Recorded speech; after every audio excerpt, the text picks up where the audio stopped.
Hi, welcome to Infodumpies. My name's Brianne. I'm autistic, I have ADHD, my pronouns are she, her, and I was actually fabricated in a lab using a very sophisticated 3D printer. Hi, I'm Violet. My pronouns are she, her. I have ADHD, and you have to be very careful around me with acetone because it will melt my outer coating. It's very sensitive. And our guest today is Luzy. She's autistic, she has ADHD, her pronouns are she, her, and she built the microphone she's using to record today using only things that were within arm's reach of her. And one of them was a pack of gum, probably. I imagine. Like very MacGyver. And like a paper clip. Yes. Yes, the gum is A rubber here. band. Yeah, there The you gum go. is there. Exactly. She has the gum. I knew it. See, most So, people don't know Lucy- this, but German gum can actually be used as a transistor of some... Oh, I'm just kidding. It's extremely efficient, much like their metro system. So, Lucy, what are you going to come tell us about today? Yes, I'm here to tell you about FabLab and Makerspaces. So, what is a FabLab or a Makerspace? Basically, a Makerspace is a space where you can go to use technologies for digital fabrication, like 3D printers or CNC machines or laser cutters. And a FabLab is a special kind of Makerspace. What is the difference between a Fab Lab and a Makerspace? Because I've been to a Makerspace and it had 3D printers and like a laser forge or a glow forge or whatever. And Yeah. is there a difference? Is it like a rectangle square situation? Yeah, basically the difference is FabLab is a special kind of makerspace because it's an international movement by somebody from MIT in 2002. And to call yourself a FabLab, you have to qualify with some... everybody can make a makerspace. There's no definition. No criteria. No criteria, yes. Yeah. Got it. And okay. a Fab Lab, there are some criteria. You have to have somebody who have made the Fab Academy, that's a course at this university, and yeah.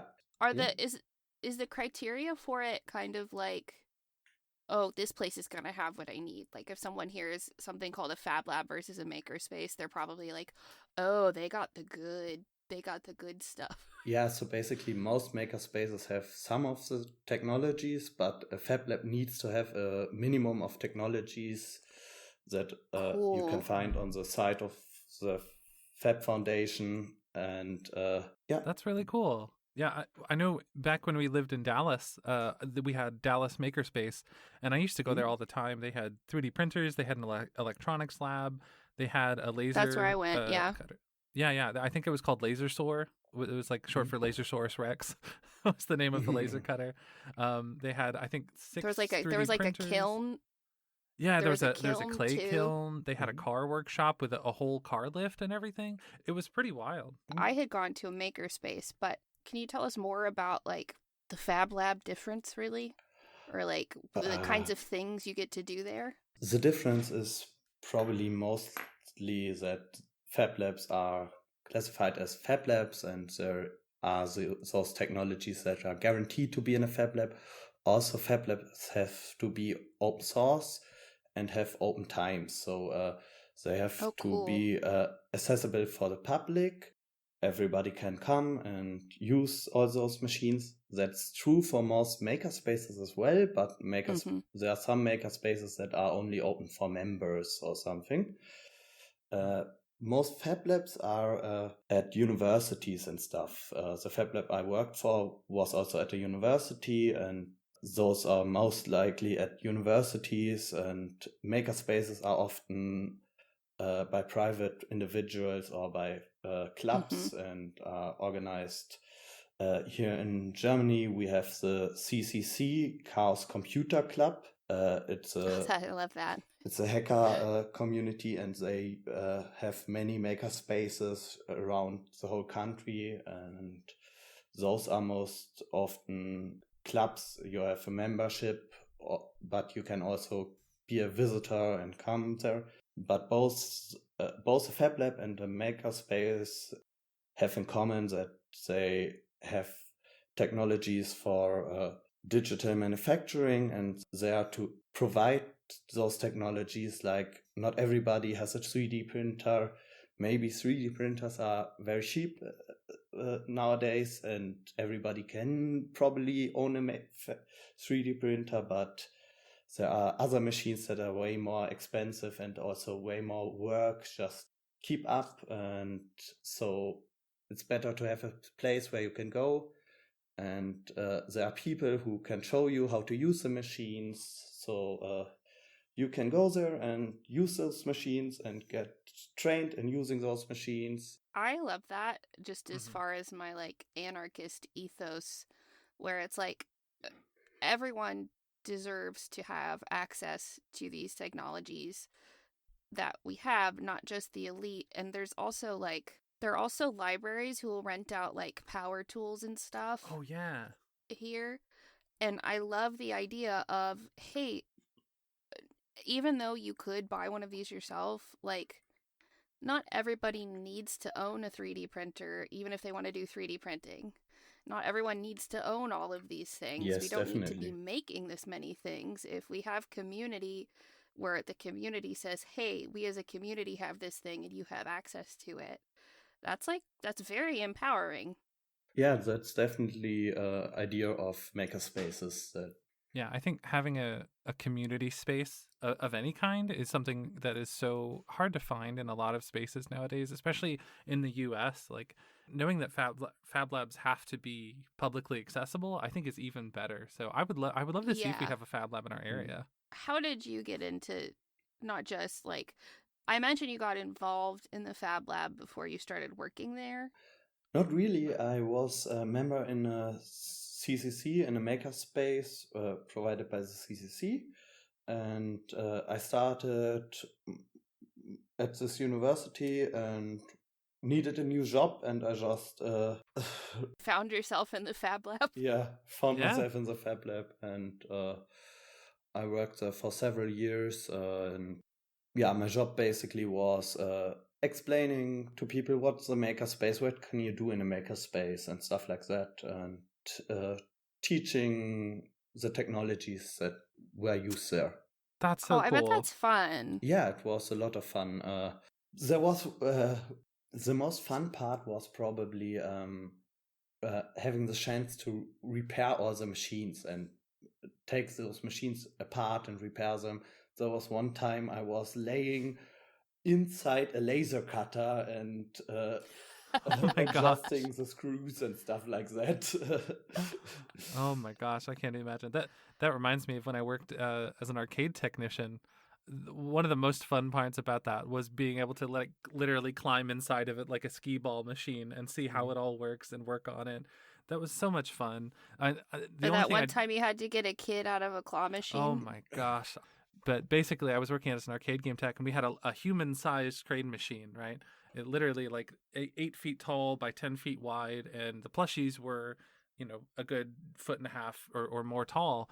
And a kid tried to climb inside the dispensary chute on one of the machines. And Luzy, I'm sure you probably know, it's kind of like a garage door, right? Where if it's open on one side, it's closed on the other, and it's only those two states, right? So it basically functions like a mouse trap. Almost exactly, you might say. So a mouse trap for really risky kids. Yeah. So the door opens, the kid climbs in, the door starts shutting behind him, and it opens on top. So he's like, "Aha! I've made my way into the machine." And when he gets about right here, he triggers the sensor that says, "No, I need to open the door. There's a toy here." So the door opens again. On his head, because it had gone into an error state and just stopped moving, basically, because it was like something stuck here. Thank God for that, because otherwise the motor might have like really hurt the kid. But I ended up having to break the machine to get him out, and then also had to stay late to fix the machine. So I don't imagine you had any ornery children getting stuck in the Glowforge. Or that would have been a very different story. I hope not. what kind of stuff do you like making in Makerspaces? Like, what's your favorite piece of technology to get to play with? I would say I'm mostly into electronic stuff like Arduino, microelectronics, and stuff like that. But I'm also relatively versed in 3D printing. I can do 3D design. Awesome. Yeah, I'm big into the electronic side of things myself, although I'm not very good at it. It's kind of daunting getting into that stuff. I would imagine Minneapolis would be pretty likely to have one. Yeah. So what kind of things is a Fab Lab like guaranteed to have?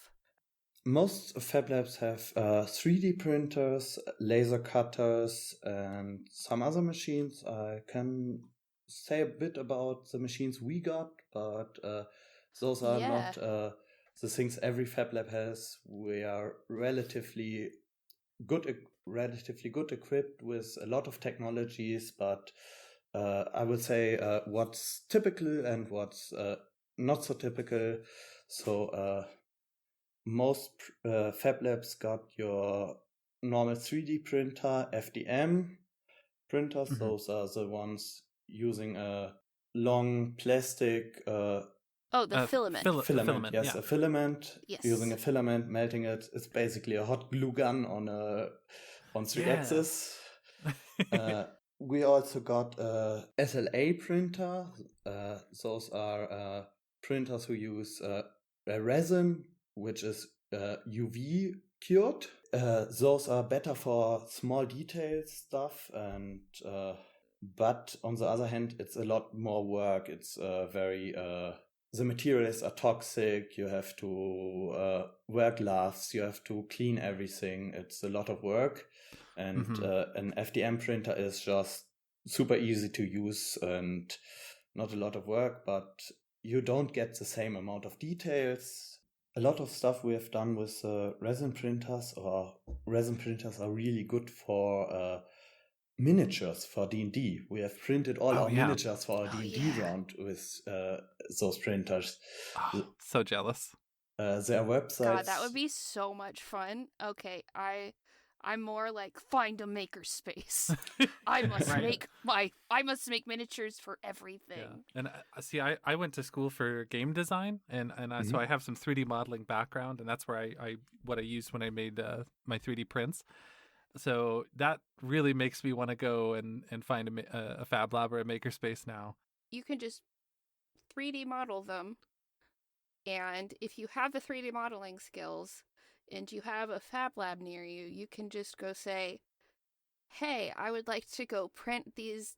That is so fucking cool. It's even better. There are websites where you can design your 3D minis like a character editor in an RPG. And then you can... Oh, that's cool. So you don't even have to have the skills to do that, really. Yeah. You just have to be good at character creation. Yeah.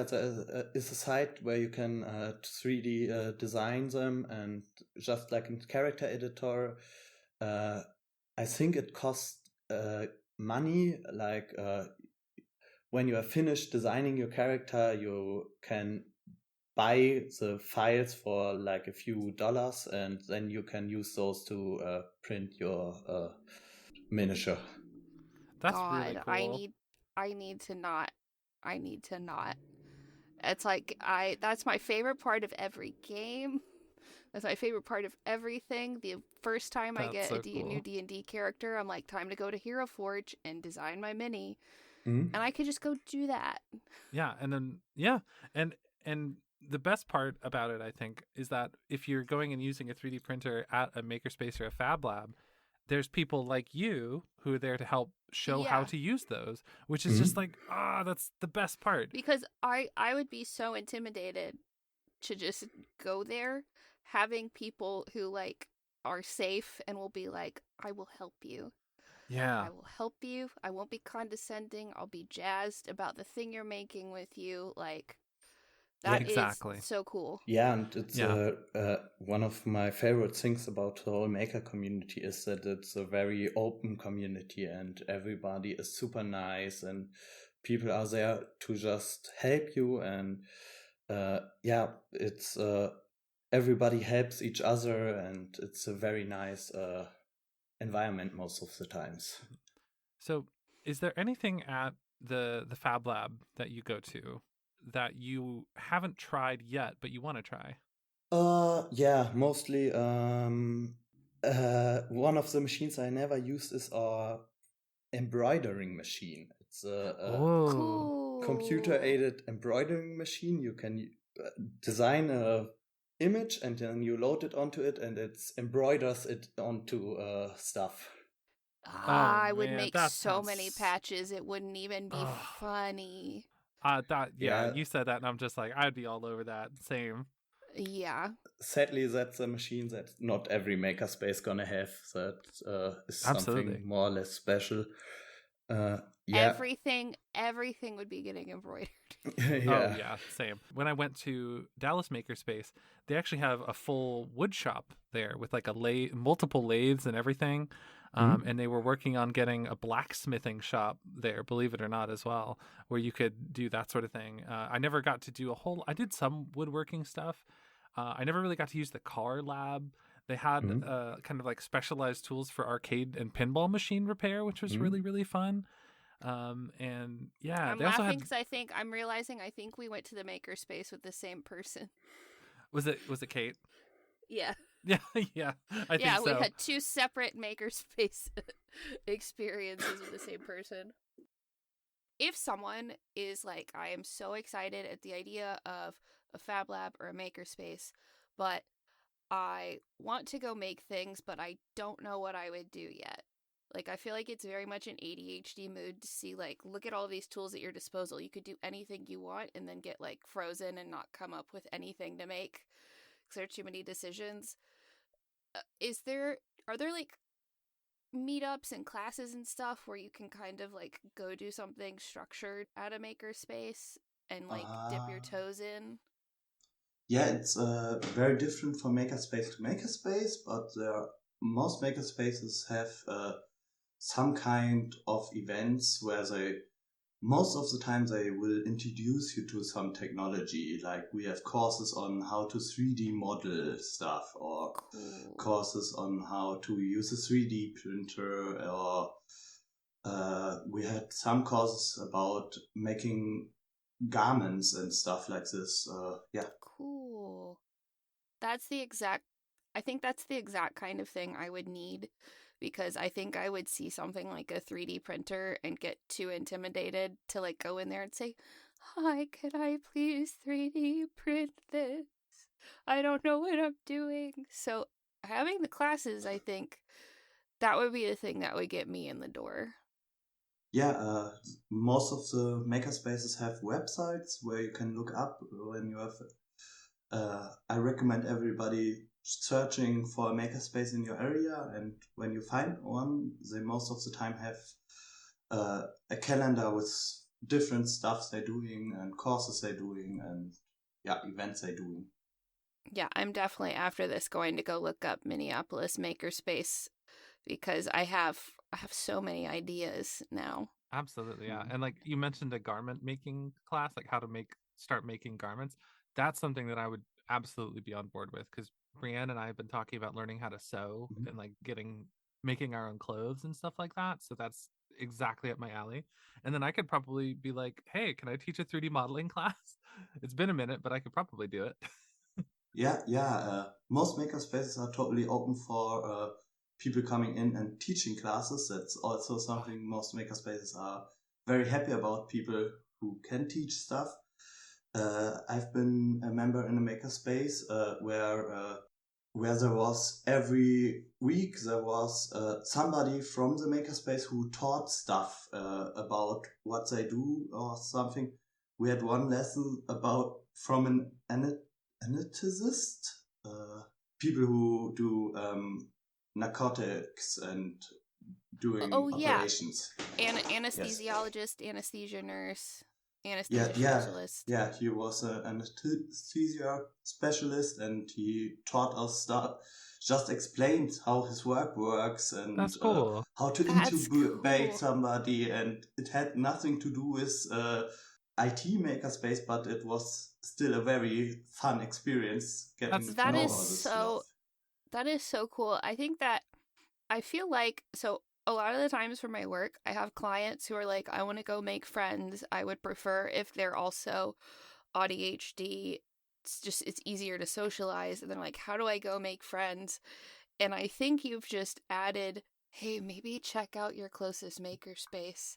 There you go. Because just the desire to learn something just for the sake of learning it, like, most of the people there are never going to intubate someone in their life, but just getting the knowledge of how to do that is so fun. Like, even if you're not going to use it. Makerspaces, there's a big overlap of neurodivergent people and makerspaces, definitely. Absolutely. Yeah, there's so many things there. I think one of the things that, like, they're like, autistic people collect things. And I, at first, was like, I don't have that many collections. And then I was like, oh, the fact that I have to say I have multiple collections is probably part of that. But I do think we just collect knowledge on things a lot of times. Or it's like, I don't need to go read about the carnivorous harp sponge for an hour because this will affect my life not at all. Right. But here I am looking up deep sea camera videos of this sponge trying to catch and eat something for no reason. So absolutely. I love that at a makerspace. It's like, cool, what do you know? All right, come tell us about it. To come back to the garment topic, yes, we have a lot of people who do LARPing and yes. do their own LARP clothes, and also other stuff you can make in Makerspaces is we have made a course about making LARP weapons and stuff like that. Cool. Amazing. A friend of mine has created a beer mug out of squishy foam you can throw at people. That's so cool. So it's like using an improvised weapon, but it's not really improvised at all because they've created a squishy mug to do it. I would love to see the crossover of people who start out LARPing and making LARP stuff like that, and then go into prop making and theater later on. I imagine it's a very large crossover. Or like start off that way too. And or vice versa, exactly. Something I learned there is you can use a laser cutter to cut your fabric for what? Yes, that's you can. Oh, it would be so precise. Yes, it's we have a big laser cutter. It's like 1.5 by 2 meters, and you just lay the fabric in there. You put your pattern, you put it in its computer, and you can cut it out perfectly. You're blowing my mind right now. I'm so excited. Yeah, that's something we try to show people, all the ways you can use technology for your daily problems and stuff like that. Absolutely. It also makes me think, I don't know, have you seen the post where someone's like, I showed my grandma Excel because she needed an Excel spreadsheet for something, and she was like, this is great knitting software, and then later she comes back and the grandma has like come up with charts for knitting and like has made a grid of stitches to do like Fair Isle stuff with a chart in Excel, and it's like, yes, use it for something I care about. That's super nice. That's most of the time people think all this technology is some fancy stuff only used by experts and so. And a lot of the work of a makerspace is to show people, no, it's a technology everybody can learn and everybody can use for the things you really like to do. Yeah, absolutely. And like when it comes to stuff like laser cutting, personally, I was surprised at how easy it was to laser cut something. The hard part really, and the technical part, was just kind of making the files and the input to go into the laser cutter for what shape and what route it's going to take. There's a little bit of a technical aspect there, but with a little bit of guidance, that's really it. Other than that, it's you put it in the thing and hit go. And so I'm so glad that Fab Labs and Makerspaces exist to kind of show people, hey, you don't have to be a rocket scientist to laser cut something. And Oh my God. I'm Yeah, sorry. I'm so stuck. I'm so excited about the idea of laser cutting a pattern for fabric for a garment. I'm just, yeah, yeah. I mean, oh my gosh, that's mind blowing. I have never thought of that, but it's brilliant. Yeah, and the neat part is when you go to a makerspace, somebody is there to tune these machines because the Mhm. really hard part about laser cutting Oh, is yeah. to maintain those machines. I've lain inside a laser cutter. I think I told already this story where we have to calibrate this machine, and calibrating those machines is a lot of work, and that's something. It would take so much time if everybody had to calibrate his own machine, and so And It's there are almost like, things that sorry, I go was ahead. going to say there are things that most of us, it would be a life-changing amount of money if we ever had that kind of money to spend on those kinds of things, and Yeah. to have it as just be a community resource too, where not everyone has to store one, not everyone has to be an expert on it, not everyone has to know how to Right. crawl inside of it and calibrate it. Exactly. And similarly, I feel like makerspaces are kind of analogous to public transportation in a lot of ways. Mm-hmm. In the same sense that, most people don't even know how to change a tire. I would say most people don't know how to change the oil in their car, et cetera, all of this stuff. But here in the US, I know overseas it tends to be a lot better, but in the US, most of our cities, you can't walk anywhere. You have to drive everywhere. And yet, we're all expected to own a car, but not expected to know how to repair it. Right. And so the need for public transportation is so great. And I feel like this fills a similar role. Like making that accessible is so freaking cool. yes, and there are a lot of really cool projects from makerspaces. We had a project too about 8 products to help people with disabilities to live their life. We have Cool. designed Awesome. several products, for example, for people with non-typical limbs. We have designed products to help them open bottles, and then Oh my you can gosh. 3D scan the limb that people have and model from the 3D scan a perfectly matching Just uh, custom, So cool. bespoke, just for them. yes. God, that See, is some this like is Star this Trek is level this. stuff. Yeah, this is some Star Trek shit. This is the exact kind of stuff technology should be doing, and not trying to write television shows and commercials and stuff. Right, exactly. Like And this is and the kind of stuff. exactly. And it's like it's all powered by the community, the people coming together and making it happen, not because there's some big monetary gain, but because we all learn from each other. God, it's so wholesome Yeah, and yeah, beautiful and wonderful. And I love it.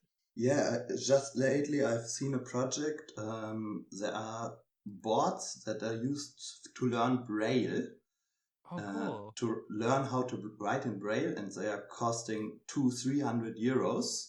And there's somebody who designed a 3D printable version which will just cost a few euros. That's And That's amazing. amazing. That's so cool. It's really amazing to live in a place where like stuff like that can get made and it's like, hey, this product is being marked up by a huge amount. Boom, let's work together, make a 3D printed version. It's just so good. yeah, and you're touching on a point. A lot of those stuff that's designed in Makerspaces, it's all open source, so Yes. everybody can use it, and there are no licensing fees and stuff like that. So a lot of those costs fall away because everybody can just everybody I just Amazing. shares their inventions. I didn't expect this episode to get me so jazzed about like hell yeah, communist Right. values, hell yeah. But like that's where I am. Like this is the dream. But like that, Absolutely. there's so many barriers to creating things for a lot of people where I think makerspaces help make the playing field a little more equal, because there's so many people who I don't think people talk about how well you have to be doing in general in order to create sometimes. Like, it is a privilege to be able to make some things because you don't have access to the supplies and technology you need. Oh, Absolutely. I was thinking of another question. What is the coolest thing you've ever, like, watched someone make over time at the Makerspace? Like, I imagine there are things where people would be popping in and out and working on stuff. Was there anything where you're like, I gotta see how this turns out? Oh, there are many projects. Maybe not the most favorite one, but just one that comes to mind that was super cool. Yeah, I think all the lab projects are really cool. So we have a lot of really cool lab projects which have been done. And also we have it's a startup that works with our Makerspace together, and they are developing an exoskeleton. Cool. Wow. Fucking cool. Yes, and I've watched this project for several years now, I think, and they started with some really basic prototypes, and nowadays they have a whole arm exoskeleton completely figured out. Oh my gosh. And yeah. That's and really they're cool. using some of the really cool technologies we have, like we have talked about laser cutting. You can, of course, cut fabric and you can cut wood and plastics, but we also have a big laser for cutting metal. And you can cut steel with this laser. It's a really, really big machine. So they're essentially like, they have the capability to make an Iron Man suit, essentially. They're like, gosh. Now we're going to use these sewing machines and this embroidery machine to make an arc reactor. Right. And I actually have kind of a story too from when I used to go to the Makerspace all the time. I would go really regularly just to do like 3D modeling and laser cutting and just learn about all this stuff. There was one person that basically they were kind of a freelance, what's the word? I guess a 3D prop artist, I guess I would say. Although prop is maybe not the right word, because they would make, and Brianne, you'll probably know at least, they make the like backdrops and setting pieces. Is there a term for that? Set? Like a set designer? Yeah, that's what it is. Set designer. Yeah. So they were like a set designer, but like a freelance. So if somebody needed like a really specific weird thing that just isn't made, they would call on them to go make the very specific weird thing custom for them. And there was actually a LARP event going on where the LARP organization hired them to make a throne for the king. And it started out as just like some 2x4s and a whole bunch of just like 3D printed bits and baubles and like prototypes that they had actually 3D modeled the idea and printed out a miniature version of it to like demonstrate. And I was like, oh, that looks pretty neat. But then as I was going over time, I started to see pieces of it coming together slowly, and that was just the coolest thing to like get a glimpse into this person's process.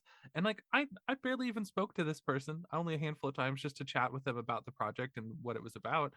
But like the opportunity to be in a space together with someone who's making something so cool, and just we're all there to make stuff that's cool, and like I get to just sit there and watch this person make an epic throne for a LARP. It's just so cool, just amazing. So I know you sew. Did you learn sewing at the Makerspace? No, I did learn sewing beforehand. I've used the machines there to sew a lot of stuff. I bet when you're working on other things for other people, it also makes you go, oh, damn, I could do that for myself. Or like, oh, yeah, that's definitely a really great idea. Or like, oh, cool, I didn't learn that. So I feel like it informs how you do things now, probably. Yeah, definitely. One of my favorite parts of the job was always we had this one open day where everybody can come, and one of my favorite things was always to see all the projects that people come with and speak with them about the projects, give tips on how to achieve what they want to do, from people who have really just an idea. I want to design some sign for my clubhouse or something, but I have no idea how to do it, to people who really have a lot of experience and from which I also learned a lot of stuff. So it's a really fun atmosphere and really rewarding. So I have a question.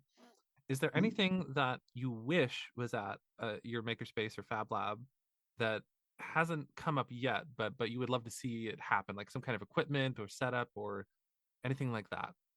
I think budget is not an issue. So if it involved them adding a completely for a long time, I would say laser cut.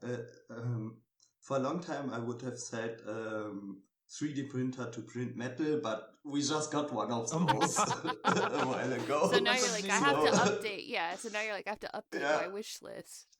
Oh my gosh. Yeah. I think for me, so one of the things that was talked about at the Makerspace that I went to, but never, I don't know if it ever actually happened. I think it got started on, but it didn't get finished, was they were going to make a bulk freeze drying system where you could just bring in stuff like big tray and just fill up all the trays, and you would just label the tray with your name. It would freeze dry all of it, and then you come back and pick it up. And so it's like Oh, a community that's freeze really dryer. cool. Yeah, That's Yeah. cool. yeah, from a like a food preservation standpoint, like so cool. And like the cost savings on stuff, because freeze dried stuff can be so expensive for just because of the Yes. equipment. So like, yeah, that's something that I would love to see in a makerspace. Yeah, I absolutely love freeze-dried raspberries, but they Oh my are so fucking expensive. Exactly. And Yeah. But that also feeds into me being like, the anarchist utopia. We can grow our own fruits and vegetables. We will preserve them together. We will do all of Yes. this. Life is Yes. beautiful. It would be cool if they Exactly. could. Okay, I'm making a dream makerspace thing, like just a kitchen add-on. So you have traditional dehydrators, you have pickling equipment, you have classes about pickling. Yes. For all of that, like food preservation stuff and just like learning cooking stuff, I think a food lab connected That would to be it would be awesome. great. Or like pasta, have like pasta machines and like other things that people wouldn't get to use otherwise. I think that would be Yes. very cool. That's a really cool idea. I haven't seen a lot of makerspaces do that, but try start something at your makerspace. I Yeah. would say. Yeah, right after this, I'm going to be looking up, all right, where's our nearest makerspace? Let's go. I bring my big ass food dehydrator here, going, try it for like a week, see if anyone likes it. Right. Yeah. This is a rental, you can't have it. This is mine. Letting you try it out. Well, that has me excited, and not just in I would like to go use the technology way, but also ways where it's like, is there anything I would want to teach? Would I want to teach Yeah. something about crochet stuff? Would I want to teach something like, it already makes me actually want to get involved, and I don't want to get involved in most things. Yeah. Yeah, and that's a big part of it. A lot of the stuff at makerspaces is determined by the people who do the stuff there. There are a lot of different kind of makerspaces. Like our makerspace is relatively focused on technology, especially big technologies, because we are connected to a university and have a lot of funds available. But that doesn't mean other makerspaces can't do really great stuff with a lot less of funding than we have. I've seen makerspaces who specialize in bioengineering, for example. Whoa, cool. They have their own biolabs because there are people who really like bioengineering, and they designed their own biolab in their makerspace. And yeah, me going, we're going to make our own strain of weed in the biolab. Yeah, there you go. Oh my gosh. That's a whole other thing that could be taught, at makerspaces, is like planting and cultivating, permaculture, all of that good stuff. Oh my gosh, the possibilities are just endless. And I'm already thinking about like, I could just do a class on like general like fixing it stuff, like general basic household maintenance on things, because I feel like a lot of people have struggle with the, oh, my vacuum machine broke, I guess I just have to get a new one. Whereas no, there's a Listen, step you can I take. freaked out. I thought I had broken it. It was just That a was few just the minutes first before example that came to this. mind. I thought I that's had. that's also a whole movement. I think they call themselves repair cafes. Oh yeah, repair Oh. cafes. Yeah, I don't know if we have some here, but now I want to look that up too. Those are specialized in repairing stuff. We need a whole walkable like block of, here's the kitchen makerspace, here is the biolab, here is the repair cafe.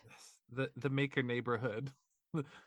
Just take an old mall that's abandoned, and each one of the Okay, stalls but yeah, Yes. This is the Yeah, do maker it in an zone. old mall. Yes. It As I mean, also feels, each one has water hookup, so like, yeah, or you could put it absolutely. in a spaceship. There could be a whole federation. They could Yes. teach each other how to do things. We could call the 3D printers replicators. Yes. On that point, we have a mobile makerspace also. We have a small truck, or not truck, Like a van. van. Yes, exactly. A small van, which is equipped with 3D printers and electronic stuff. And sometimes we pack all the stuff and we drive to events and make Oh my open gosh. makerspace on events. For example, the last thing I think we did was a Christmas market, and then we had a small portable laser cutter there, and everybody Cool. could laser so engrave cool. their own Christmas stars to hang on. Oh, that's so Oh cute. my The trees. I love that. All right. I kind of want to set up a laser cutter in the garage, and We I think don't I need have to room. contact me. Hear me out. I could use the laser cutter to make more room to just build out and like cut out spaces. No, but But still, yeah, I want to go check out our local makerspace. You have me absolutely. jazzed at the possibilities. I think I would just go in there and be too excited and probably be very quiet and not touch anything the first time I go in there. Just be very quiet and look at everything. I would be the opposite. I would be the, ooh, what is that? Ooh, what's this? I was like, oh my gosh, that's this thing. I would be loud and obnoxious and freaking out. But that is so cool. And I'm thinking of just thinking of the LARPing stuff you've probably seen people make. Like, what amazing kinds of clothes that you're not going to be making for pretty much anything else. And like trying to figure out how to make all of the like fake weapons and stuff look good, but also be safe. And like just the LARPing part. Yeah, and a lot of the laughing stuff we made at our space also was furniture. Because yeah, some have made beds that are transportable to drive to the lab. amazing. That's so we have cool. One guy who's playing an alchemist, and they made all the little cabinets for all the alchemist stuff. Oh my god! Oh my gosh! Like that. You know, speaking of alchemists, does your makerspace have like a glass blowing lab by any chance? No, sadly, that would be so cool. That's not. That's gonna get added. That's gonna get added to our Makerspace mall. Yes. The only thing we have is equipment to aluminium casting or metal casting. Cool. Oh, nice. okay, yeah. That's also very fun because you can use 3D prints for casting. To make the molds, you 3D model. You use a 3D model, then you put it into the casting sand, and then you can pour in the metal, and the 3D filament will evaporate. So you don't have to be experienced in making molds and stuff. You can just put it in there and put in the metal, and it's good. I could make a stainless steel dildo at the Makerspace. Oh my gosh. Yeah, you probably could. I wouldn't. I am so excited about checking out the one near us. Like I'm at the thing where I'm like, what would I even do? What would I even do? But I think looking for classes and stuff. I think it also fits my need for like this is structured socializing. I know what's expected. Also, just visiting a makerspace can really help with getting ideas, because there's always somebody working on some project and you can go to them, and most of the people are super jazzed to just tell you about the cool projects they are working on at the moment. It strikes me as a place where if you ask someone anything, they're like, yes, please, let me tell you, I've been working on this so hard, please. Oh yeah, yes. And also, let's say you are someone who has ADHD, and body doubling, if you're familiar with that concept, is something that works for you. Well, hey, a makerspace is an amazing place to body double because there's just a bunch of other people working on stuff there too. And Mhm. in my experience, one of the things I would literally just go there to just like write reports for college and stuff like that, just to sit on a laptop and write a report, because having other people around me working, although sometimes it was a distraction, it was a fun distraction, but it would also help me focus because it's like, all right, everyone's working. I feel like I got to work too. Let's go. Yeah. Definitely one of the use cases I use the Makerspace nowadays. I'm not working there anymore, but I'm still there often just to work on my other stuff and have Yeah. somebody there who works. Awesome. Well, hey, if you're listening to this right now and you're thinking like, well, I'm not a maker, like you could be. All it takes is going to a makerspace and learning one thing, and you probably have something if you're listening to this that you know how to make that somebody else doesn't know how. So yeah, you're probably a maker and you don't even know it. Yes, and it's a super inclusive space. We have from every age. We have little children who come there with projects to old people who have some projects, and everybody is welcome. And it's Amazing. also when you're not thinking you're a maker, you can be, and you don't have to know anything. You just can go there and learn about the technologies, and there are people there who will happily tell you how this machine works. And and like, I think human beings just love making little doodads. Oh yeah. In general, everyone has a capacity to make things. Everyone likes making little doodads. Like, it's just a human thing. Yeah. Everyone likes making stuff, and like, I also think it's okay if it doesn't turn out. Like, that's something that I think might be the one thing that would intimidate me at a makerspace, where it's like, everyone's going to see the point where I'm not good at it yet. Yeah, and it's also totally normal to break stuff on the way. Yeah. You're learning, and it's totally normal. Also, if you're making something, for example, if you're 3D printing stuff, most of the time the first print won't be good. Yeah. You have to do it it's again. like making pancakes. The first pancake is never good. Yeah, but don't fear about it. If you don't start with it, you won't have the first thing that don't work, and you never will get to the second thing that will work. Exactly. It's all part of the journey and learning how to make things. And I'll say this, something I have to tell clients a lot, because I think when you're AuDHD, you have a tendency to think this way. When you're practicing and the thing you're making isn't good yet, that's the point. You're not immediately good. You haven't failed at it. The point is to be bad on purpose a whole bunch. Mm-hmm. And that is probably the hardest part of making stuff and making art. And if you want to go get involved in a makerspace, I think that sounds like a really safe environment to be able to make those mistakes and have people not only support you, but be helpful with it. But yeah, I think a makerspace sounds like a really safe environment to be like, I'm going to try to get good at something. I am not good yet. Yeah. And here are a bunch of people who are going to have my back.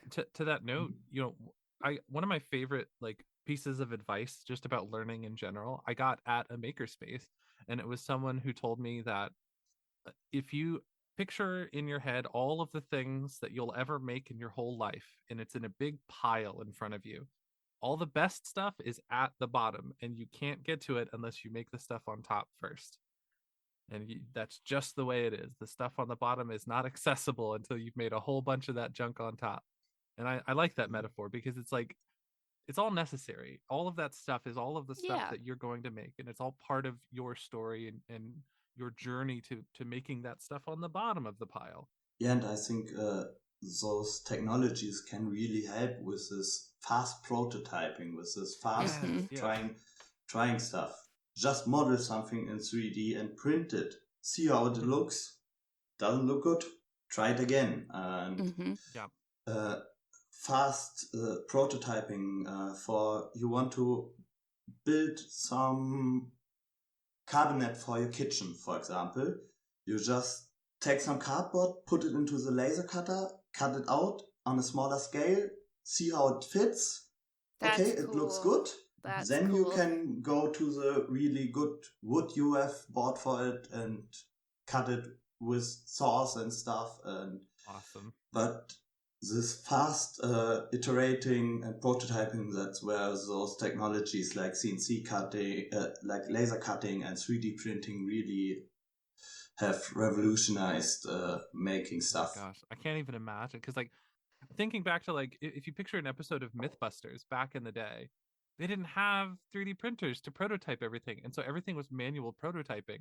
And so thinking back, like half of those episodes were them making a prototype for the thing that they're going to test. And nowadays, if you think of like, if I watch a YouTube video on, oh, here's how my design process for designing this thing that I made. Well, the first step is always a 3D print, because that's going to be the fastest way to prototype now. So you're right. It absolutely has revolutionized Mythbusters today would be 11-minute episodes like Adventure Time. Right. Exactly. Because they just be, what's the myth? Okay, we're going to 3D model that, print it. All right, myth busted. We're done. Have a good one. Thanks, everybody. The print took 2 hours and the filming took 3 hours. Right? Like, seriously. Oh my gosh. That's so amazing. And I think that's cool, because it turns a lot of stuff that would have been very solitary projects into something that can be collaborative too. Yeah. And there's something to be said about that too. Like doing something collaborative, like today's Lucky Winner. Everyone else who works on it affects how I write things. The way everyone does things affect how everything else happens. You know, there's certain things that would be very solitary that really get enhanced because you have other people there engaging with you while you do it and helping you make it. And I am very into that. And I think Violet and I will be looking at Makerspaces locally to Absolutely. go learn some sewing stuff. When I was going to Makerspace, one of the people who, the Dallas Makerspace, one of the people who really helped me a lot in terms of learning how to 3D print was Mitch Cerrone, who I don't know if any of you have heard of him. He actually worked on like BattleBots for a while. He was on one of the BattleBots teams. Really, really cool dude. And he actually made like a backpack 3D printer that he goes to conventions with and walks around while stuff is 3D printing on the back. And it's just so cool. Yes, I've seen that at the I think he was at the last Rap Festival. Yes, yeah, I've seen absolutely. videos from that. That's Mitch, amazing dude. I met him in Dallas. He goes to the Dallas Makerspace, or at least he used to a lot. Really, really awesome dude. And like anytime I've ever worked with him on something, he's just like, yeah, here's how I'll help you with that. Absolutely. Here's all the information that I can give you on that. Happy to help. Has the moral fortitude to be able to work on BattleBots, because I get too sad to watch it. Right. I get very sad at BattleBots. You know, it's funny. I used to be able to watch BattleBots, but then after you told me about that, I feel like now I can't watch BattleBots because I'm like, I feel bad for them too sorry, I personified my autism personification spread to you. Oh, gosh.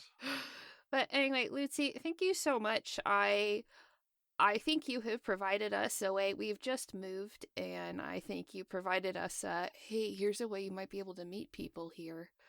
That feels like a very safe environment, and I am excited.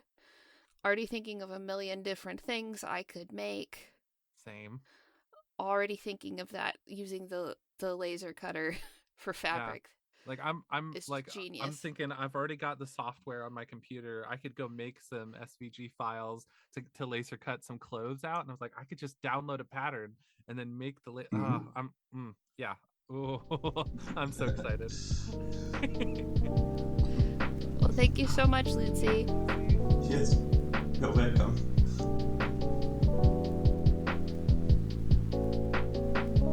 Hey friends, it's Brianne. I am here with the housekeeping section. So, as I'm sure seasoned listeners of any Misnomer production know, the best way you can help us out is by telling other people about the show. We don't take paid ads and we don't pay for advertising, so you telling other people to listen to our shows is the way that we grow, and it's the way we've grown thus far, and it's the way that we can have more funds and more time to make more shows that you can enjoy. If you are in a place to help us financially, you will find a link to the Mixed No More Patreon in our bio. At just $1 a month, you get to join our Discord server where we do fun stuff, like have different streams. Like last week, we had a stream that was a Stitch and Bitch, where we all worked on fiber arts projects and just like talked, and it wasn't just bitching, but it was very fun. And then we played Jackbox games over the weekend. And then just a little while ago today, I had a body doubling session where I worked on editing, and several folks popped in and did things like worked on writing and worked on cooking meals, and it was just really nice. So, and that's just $1 a month. You get to join our Discord server. We also have a new book club I'm going to be doing, and it's going to be a comic book club. So if that stuff sounds fun and it sounds like a kind of community you would like to join and you want to support us, just $1 a month gets you that on our Patreon. And at certain tiers, you can get a shout out in the housekeeping sections of our shows, like our friends Randy Lovings, Rachel Rachelson, Sewing Seraph, B. Trossler, Helen Clifford, M. Mosen, Luzy, and Nicole Valdivieso. And if you want to see what Violet and I are up to on the internets, you can go to the show details to find links to our social media. I'm mostly active on Instagram, and it's mostly stuff about autism and memes, so if that's up your alley, go do that. But yeah, that's all I have for you. We'll see you again. Clever sign off.